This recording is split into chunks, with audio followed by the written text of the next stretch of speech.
ఎక్కువ కొండంత రాగం తీసి ఏదో చేసినట్టే ఉందిగా ఈ టీడీపీ లీడర్ ముచ్చట ఏదో అనబోయి ఏదో అనడం ఇగో గందరగోళం ఆగమాగం ఒక పూట పడేదిగా పని చూడు రా రా రా రా కదలిరా పచ్చ జెండ నీడలోకి ఉరికిరా నడువు నడువు నడువు నడువు నడువురా సైకిల్ ఎక్కి బాబుతోటి కదలిరా రా రా కదలిరా అనే కార్యక్రమంతో ఓ తమ్ముడా రాజే మన తెలుగు తమ్ముళ్ళు రాజే మన సభలు మోతమోగియాలి రాజే కదలి రాజే అని ఏపీలో నారచంద్రయ్య మోతమోగిస్తుండు ఈ సభలు పెట్టి.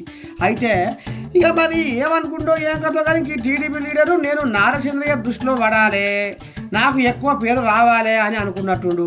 ఓ నీ దండం పెట్టి ఇక చూడు రే ఏ రకంగా తీగ రకాలు తీసి గొప్పలు ఇచ్చినట్టు చేసిండ్రు సారు శ ఇక చూడు ఈ నువ్వు ఏమంటున్నావు ఈ లీడరు ఈ రాష్ట్రాన్ని అన్ని రంగాల్లో కూడా అభివృద్ధి చేయగలిగిన సత్తా సమర్థత ఉన్నటువంటి నాయకుడు ఈ రోజున జగన్మోహన్ రెడ్డి గారని చెప్పి మనం ఏ విషయం చెప్పినా ఇంట్రెస్టింగ్ గా ఉండాలి. జగన్మోహన్ రెడ్డి గారని చెప్పి ప్రేయర్ అయినా సరే మీటింగ్ అయినా సరే జగన్మోహన్ రెడ్డి గారని చెప్పి నేను ఒప్పుకోను. అరే రామచంద్ర తినేది ఒకని సొమ్ము పారేది ఎవరి పాటో అన్నట్టు ఇక ఈ రకంగా మీది మాటకే నారచంద్రయ్య తోటి సోపత్ చేస్తుండు.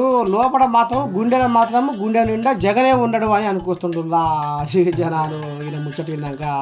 ఇక అసలు కథ ఏంటంటే వడ్లమూడిలో రా కదలిరా అనే సభలో టీడీపీ మాజీ ఎమ్మెల్యే ఆలపాటి రాజా నారచంద్రయ్యను పొగడబోయి జగన్ గొప్పోడు అనేసరికి బరకొండ ఇక ఈ ముచ్చట విన్న నారచంద్రయ్య నెత్తి ఈర పోసుకొని పడపడ పడపడ పడపడ పడపడ పడ పండు కొరుకుతుంటే వైసీపీ వాళ్ళు మాత్రం ఏది ఏమైనా రాజా మాత్రం ఉన్నట్టు నిజమే ఒప్పుకుండని సోషల్ మీడియాలో చెక్కలు కొట్టిస్తున్నా.